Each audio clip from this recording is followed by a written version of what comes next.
ምስራቅ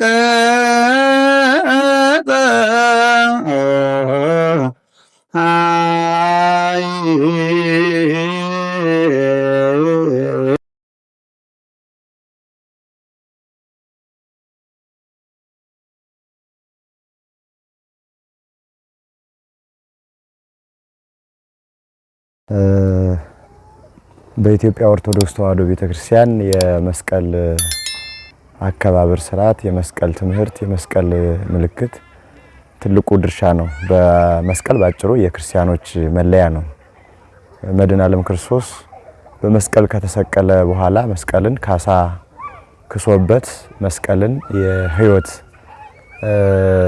መንገድ አድርጎት ከሞትነት ወደ ሕይወትነት ከቀየረው በኋላ አጠቃላይ ሁሉም ክርስቲያኖች የመስቀል ምልክታቸው ነው ማለት ነውና መስቀልን ተሸከሙ ስላለ መስቀሉን የመሸከም ሂደት ነው ማለት ነው። በኢትዮጵያ ኦርቶዶክስ ተዋሕዶ ክርስቲያን ደግሞ የበለጠ የጎላ እጅግ የመስቀል በዓል የታወቀ ነው። መስቀል በኢትዮጵያ አጀማምሩን ስናየው እንግዲህ የክርስትናን መምጣት ጀምረን ነው። እንግዲህ ክርስትና በእርግጥ ኢትዮጵያ እንደ አዲስ መጣ አይባልም። ከብሉይ ወደ ሐዲስ መሸጋገር ነው። የኢትዮጵያ ክርስትና ሽግግር ነው። ያ ሽግግር በመስቀል ነው የተሸጋገረው ማለት ነው። ክርስቶስ ተሰቀለ፣ ቤተክርስቲያን ደግሞ የክርስቶስን መስቀል ተቀብላ በዚያ መስቀል ነው እንግዲህ ሽግግሯን ያደረገችው። ከብሉይ ኪዳን ምልክት ወደ ሐዲስ ኪዳን የአማናዊ መስቀል ዙፋን ተመለሰች። ያ ነው የኢትዮጵያ በመስቀል ደረጃ። ከዚያ በኋላ እንግዲህ የመስቀል በዓል ለብዙ ዘመናት የቆየ በጣም ብዙ ባህሎች፣ ብዙ ወጎች፣ ብዙ ስርዓቶች በአንድም በሌላም ሲጠፉ ልክ እንደ ግራኝ ወረራ ባለው እንደ ጉዲት ባለው ሲጠፉ ካልጠፉ ባህሎች ካልጠፉ ስርዓቶች የመስቀል አከባበር ነው። መስቀል እንግዲህ ታሪኩን ለማየት በጣም ረጅም ሂደቶች ስለሚጠይቅ ከሰው ስም መረዳት ይቻላል። በኢትዮጵያ ውስጥ መስቀል እና አፄ ገብረ መስቀል እና መጸል ክብራ ምናምን የሚሉ ስሞችን ስናይ ከምልክትነት አልፎ መስቀል የሰው ስም ሆኖ ይጠራበታል እና በስምነት ሲያገለግል ለብዙ ዘመን ቆይቷል። የመስቀል በዓል አከባበር በኢትዮጵያ እንግዲህ ጎልቶ የሚታወቀው ከአፄ ገብረ መስቀል ጀምሮ ያለው ነው። በጣም በጎላ የሚታወቀው እንግዲህ የአፄ ገብረ መስቀል ከ5ኛው ክፍለ ዘመን ጀምሮ ባለው የነ ቅዱስ ያሬድ መነሳት የተቀጸል ጽጌ በዓል ተቀጸል ጽጌ የሚባለው መስከረም 10 ቀን ነው በዓሉ የሚውለው። ያ ተቀጸል ጽጌ በዓል የጀመረው አፄ ገብረ መስቀል ነውና የቅዱስ ያሬድ ደቀ መዛሙርትና ቅዱስ ያሬድ ነው በዓሉን ያከብሩለት የነበረውና ከዚያ ጀምሮ ከመስከረም 10 እስከ መስቀል ድረስ ባለው እስከ 17 ባለው ብሎም በቅዱስ ያሬድ በስርዓተ ዜማ ስርዓትም እስከ 25 ድረስ ባለው በዓለ መስቀል ነው የሚባለው። የመስቀል በዓል ሳምንት ነው። ታችኛው ዋዜማና ላይኛው ደግሞ የበዓሉን እየመራ የሚቆይ ስርዓተ መስቀል ነው ማለት ነውና ከአፄ ገብረ መስቀል በኋላ ያለው እንግዲህ በመስቀል በደመራ ሁለት አይነት ደመራ አለ። በእኛ በኢትዮጵያ ኦርቶዶክስ ተዋሕዶ ክርስቲያን የዋዜማ ደመራ አለ፣ የጠዋት ደመራ አለ። አንዳንድ ከተሞች ምሽት ላይ ነው ደመራቸውን የሚያቃጥሉት። አንዳንድ ከተሞች ደግሞ ጠዋት ላይ ነው የሚያቃጥሉት። ያ ለምን መጣ ሲባል መስቀልን ለማስታወስ አፄ ደመራ የሚባል አለ፣ ህዝበ ደመራ የሚባል አለ። አፄ ደመራ ማለት የንጉሱ ዙፋን ማን ነው? ንጉሱ የሚለኩሰው ደመራ ነው። ህዝበ ደመራ የሚባለው ህዝቡ በየቤቱ የሚያዘጋጅ ነውና ይሄ ስርዓት ዛሬ በጎንደር አለ።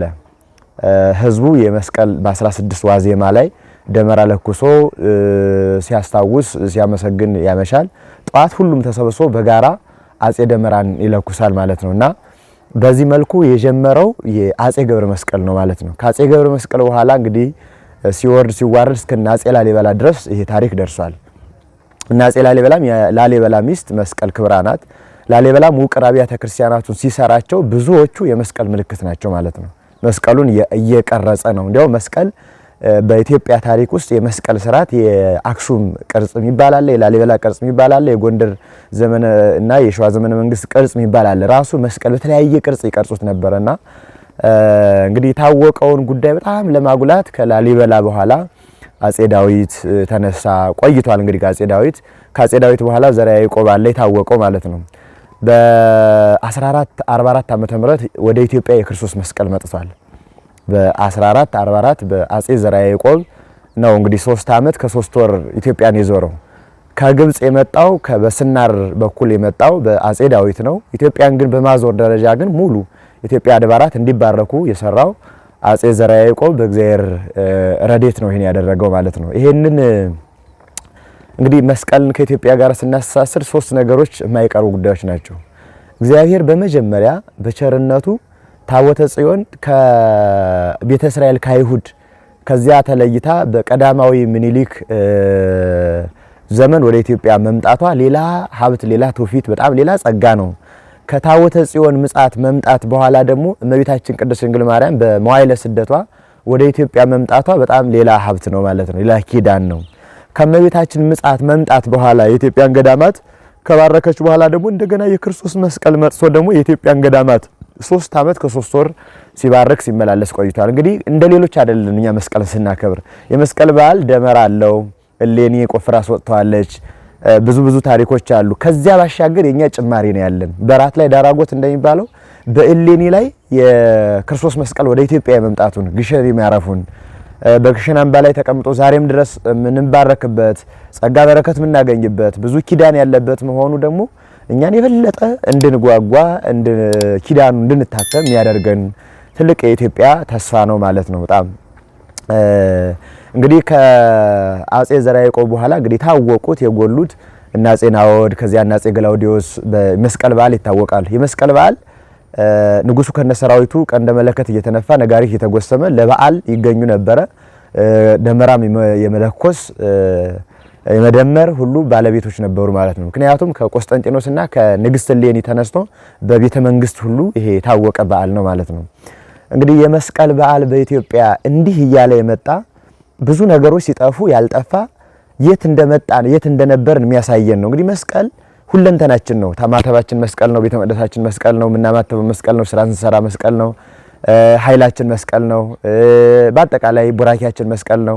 ከመስቀል የተለየ ክርስቲያናዊ ህይወት የለም። ሁለንተናው መስቀል ነው። አንድ ክርስቲያን ሁለንተናው ያንን መስቀል ከዓመት አንድ ጊዜ የምናስታውሰው የሌለ ሆኖ አይደለም። ሁሌ አለ። ሁሌ ያለውን መስቀል ደግሞ በአመቱ ደግሞ ስናስታውሰው እሌኒ ከተቀበረ በኋላ እንዴት እንዳወጣችው ከዚያ በኋላ በፋርሳውያን ጠብ ምክንያት ደግሞ እንደገና የተቀበረበት እንዴት እንደወጣ ከዚያ በኋላ ወደ ኢትዮጵያ እንዴት እንደመጣ ኢትዮጵያ መጥቶ ደግሞ 3 ዓመት ከ3 ወር ኢትዮጵያ ገዳማትን እንዴት እየዞረ እንደባረከ ምድር አልችለው እያለች እየተንቀጠቀጠች ቦታውን እስኪያገኝ ድረስ ምን ያህል እንደቆየ ቅዱስ ዑራኤል መስቀልን በመስቀለኛ ቦታ አኑር እያለ ለተከታታይ አጼ ዘርዓ ያዕቆብ በህልም ያናገረው እንደነበረ እነዚህ ሁሉ የመሳሰሉ ሐሳቦች የምናወራበት የምናዋሳበት ታሪክ ነው ማለት ነውና መስቀል የሁሉ ነገር ትውፊት መነሻ ነው ማለት ነው። የሁሉ ነገር የክርስትና ሁሉ ምንለው ምክንያቱም መስቀል ስንል ክርስቶስ አለ፣ ክርስቶስ ስንል መስቀል አለ፣ ቤተክርስቲያን ስንል መስቀል አለ፣ መስቀል ስንል ቤተክርስቲያን አለ። ለይተን አናስቀምጠው ማለት ነው። በመስቀል በስተጀርባ ክርስቲያኖች አሉ፣ መከራው አለ፣ ህማሙ አለ። በህማሙ በስተጀርባ ሰላሙ ፍቅሩ አለ በክርስቶስ መስቀል። ያንን የምናስብበት ነው። እንግዲህ የመስቀል ባህል በየቦታው የተለያየ ባህል አለ፣ የተለያየ ምክንያቱም አውዱ አንድ ነው። የደመራ ስርዓቱ በዋዜማው የሚያደርጉት ግንድ እየላጡ ያንን 3 ግንድ አድርገው ከሳት የሚለኩሱ አሉ። አንዱን ሸመልመል የሚያደርጉ አሉ። በመስቀል የተሰቀለው ወልድ ስለሆነ ሁለቱን የሚልጧቸው ነጭ የሚያደርጓቸው አሉ። እሱ የሁለቱ የወልድና የአብና የመንፈስ ቅዱስ ምሳሌ ስለሆኑ በተለያየ መልኩ በየቦታው መስቀልን በልዩ ሁኔታ የሚያከብር ህዝብ ነው ያለን ማለት ነው። እንግዲህ ይሄ ሁሉ ተጠብቆ አባቶቻችን ለትውልድ ቢያስረክቡ ትውልድ ቢቀበል ከኛ ቢደርስ ያገኘነው ነው ማለት ነው። የመስቀልን ስርዓት የመስቀልን በዓል በጠበቅነው ቁጥር የምናገኘው ሀብት አለ። አንደኛው ህዝባዊ ትስስር አለ። ሰው በአንድነት የመኖር በአንድነት የማምለክ እግዚአብሔርን የሚቀድሱበት በዓል ነው ማለት ነው። ምንም እንኳ በቀን በበዓላት ብቻ ባንለየውም ሁሌም የእግዚአብሔር ዘመን የእግዚአብሔር ዕለት መስቀል ሁሌም የማይቋረጥ እስከ ምጽአት ድረስ የመከራው ህይወት የሚቀጥል ቢሆንም እንኳ እንዲህ ደግሞ በዓላቶች ሲመጡ የክርስቶስን መስቀል እናስባለን። መስቀሉን ካሰብን ተሰቃዩን እናስባለን። በዚያ ህይወት እንድንጸና እንድንታገስ መከራ እንድንቀበል እንድንችል እግዚአብሔርም እንዲያጸና እንድንለምን ያደርገናል ማለት ነው። እነዚህ ሁሉ የምናስብበት ነው። የመስቀልን በዓል አብሮ በመመገብ አብሮ በመዋል ድሆችን በማብላት በመዘከር የመስቀሉን በዓል ታሪኩን ስርዓቱን በመያዝ በደመራው በመገኘት ከደመራው እንዲሁም ደግሞ እምነቱን ተቀብቶ በረከቱን ማግኘት የተለያየ ሀብቶችን የምናገኝበት ነው። ይሄ መታተሚያ ነው። የመስቀል ፍቅር ነው። መስቀሉን ወደድ ማለት ክርስቶስን ወደድ ስለሆነና እነዚህ ሁሉ የሚታዩት በኢትዮጵያ ምድር ነው ማለት ነው። ክብረ መስቀል የመስቀል ክብር በኢትዮጵያ ደረጃ አጠቃላይ ስናየው ከልሂቅ እስከ ደቂቅ ባለባበሱ ማኗኗሩም በስርዓቱ መስቀልን ማይናፍቅ ሰው የለም። ውጭ ላይ ባሉ ከቤቱ ውጭ የሆነ ከወለ ከቤተሰቦቹ የተለየ ወደ ቤተሰቦቹ መጥቶ ከመንደሩ የተለየ ወደ መንደሩ መጥቶ ተሰባስቦ በጋራ ሆነው የሚያከብሩት በዓል ነው መስቀል ማለት ነው። ልዩ የሚያደርገው ደግሞ የጠቢ ወራት ነው መስቀል የሚከበርበት፣ አውዳመትም ወራት ነው፣ ዘመኑን የለወጥንበት ነው። ስለዚህ አውዳመቱ ተጨምሮ የክረምቱ የወጣው ተጨምሮ መስቀል ተጨምሮ በጣም ልዩ ውበት ነው ያለውና አበቦች የሚያብቡበት ወራቱ ሁሉ ጽየው መዓዛው የሚታይበት ወራት ላይ የመስቀል ጥቢ ላይ በመከበሩ ደግሞ ልዩ ውበት ይሰጠዋል። ይሄንን ደግሞ ቤተክርስቲያን በተለያየ ምሳሌና ምስጢር በዜማዎቿ በሥርዓተ ማህሌቶቿ ማህሌቷ በደመራው በብዙ ጉዳዮች በመግለጿና ክርስቲያኖች እንዲኖሩት ማተሟ መንገሯ ደግሞ የበለጠ መጽኛ ሕይወት ነው ማለት ነውና መስቀል በእንዲህ አይነት የበዓል አከባበር የሚከበር የአውደ ዓመት በዓላችን ነው ማለት ነው። መስቀል በአጠቃላይ ይሄንን ይመስል ነው። መስቀል የመስቀልን በዓል የሚያደበዝዙ ጉዳዮች ምንድናቸው ሲባል አንዱ ራሱን በዓልነቱን የመስቀሉን ታሪክ አመጣጥ ሁኔታ ሳያውቁ ሳይረዱ ዝም ብሎ ማክበር ልማድ ይሆናል። አንዳንዱ የሚያደበዝዘው ልማድ ያደበዝዘዋል። በጣም ከባድ ነው ልማድ። ከሰይጣን ልማድ ይከፋል። ሰይጣንን አማተው ያረቁታል። ልማድ ግን የሁል ጊዜ ሕይወት ይመስላል። ልማድ አንዱ ችግር ይሆናል ማለት ነው። ሁለተኛው ደግሞ በዓሎችን መንፈሳዊነታቸውን ይዘታቸውን በማስለቀቅ ኮንሰርት በመስራት እንዲያው በዳንኪራ በዝሙት በጫጫታ በዘፈን በዓሉ እንዲከበር ለማሰብ መሞከር እሱ በዓሉን ያጠፋዋል እና ድንበር ማጣት ሴኩላሪስቶች ድንበር እንዲያጣ አደረጉት። በዓሉን የክርስቶስ መስቀል የበዓሉ የክርስቲያኖች መስቀል ብሎም ደግሞ ሌሎችም እንኳን እያዩ ሀብቱን የሚያደንቁበት የሚረዱበትን ይታጣና ይተውና ምን ሰማቸው ምን ያያቸው ነገሮች በሆን ብሎ በበዓል ቀን ኮንሰርት ማዘጋጀት ሆን ብሎ በበዓል ቀን የመጠጡ ማዘጋጀት እንዲህ አይነት ሂደቶችን እና በበዓል ቀን የስካር ቀኖች አይደሉም። ይሄ አንዱ በዓሉን ያደበዝዘዋል። በሌላ መልኩ ደግሞ በዓሎችን ፖለቲካ ይወርሳቸዋል። ማለት ቀጥታ የሆኑና የበዓልነታቸው ይቀሩና የብሔር በዓል ሊደረጉ ይሞከራሉ። አንዳንድ በዓሎች ልክ እንደ አሸንዳ ባለው እንደ መስቀል ያለው እንደ በአንድ በዓሎች ወደ የብሔር ፖለቲካ እንዲወርሳቸው ይሆናል። እሱም አንዱ በዓሎችን ያቀጭጫቸዋል። ክርስትናውን ራሱ ይቃወመዋል። ከክርስቲያኖች ለመነጠል ራሱ ይሞከራል። ይሄ ከክርስቲያኖች እና እንደ ተራ ባህል ማለት ማየት መስቀል ባህል አይደለም። በነገራችን ላይ በዓልም ሃይማኖትም ነው መስቀል እንጂ ከሃይማኖቱ የተለየ ባህል የለም። የመስቀል ባህል የሚባለው ባህል አይደለም፣ ሃይማኖት ነው። የሃይማኖቱ መገለጫ ነው። ሃይማኖት ነፍስ እንዳለ የሚገለጸው ስንቀሳቀስ ነው። መስቀል እንዳለ ውስጣችን ላይ የምናቀው ስናከብረው ነው። ሃይማኖቱን የምንገልጥበት መንገድ ነው እንጂ ተራ ባህል አይደለም። እንደ ተራ ባህል መውሰድ ሌላ እሱም ችግር ነው ማለት ነው። እንደ ተራ ባህል መውሰድ ይሄ መስቀልን በዓልነቱን ይጎዳዋል። ልዩ ልዩ ልማዶች ደግሞ በበዓል ወቅት በመስቀል ወቅት እንዲሁ እንደ ጥምቀት ባሉ ወቅቶች ልዩ ልዩ ልማዶችን መጠቀም ማለት ነው። የማይመጥኑ የማይሆኑ መገለጫዎችን ያለባበስ ሊሆን ይችላል፣ የቤት ውስጥ አዘገጃጅ ሊሆን ይችላል። የመሳሰሉ ነገሮችን ሲያደርግ ሰው የሚጠቀምባቸው ሂደቶች ክርስትናው የማይገልጡ መስቀሉን የማይገልጡ የዕለቱን በዓል የማያስታውሱ ሆነው እናያቸው ነገሮች አሉ። ከነዚህ ሁሉ መታቀብ መጠበቅ ከቻለ መስቀል ለሚመጣው ትውልድ መትረፍ ማለፍ ይችላል ማለት ነው። ሁሉም ክርስቲያኖች ሊያደርጉ የሚገባው የመስቀል በዓል ትናንት እንደተቀበልን ዛሬ እንዳገኘ ነው ለትውልድ እንዲተርፍ ነው። ትናንት የነበሩ አባቶች ስለሰጡን ነው አይደለ ዛሬ የደረሰው። ዛሬ ያለን ደግሞ ጠብቀን ለሚመጣው መስጠት አለብን። ሳንጠብቀው የሚያልፍ ነገር የለም። ምክንያቱም ብዙ ጫናዎች አሉ። ሌላም የመስቀል በዓልን መሰረት አድርጎ ደግሞ የኦርቶዶክሳዊ ሚዲያዎች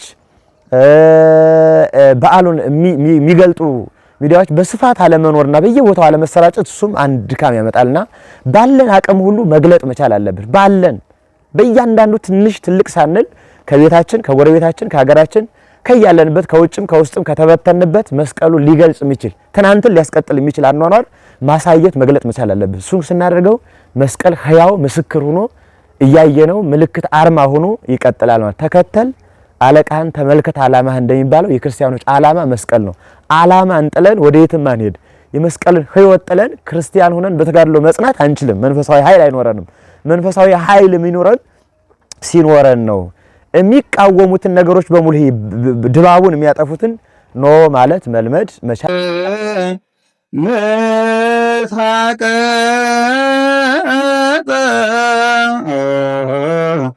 አይ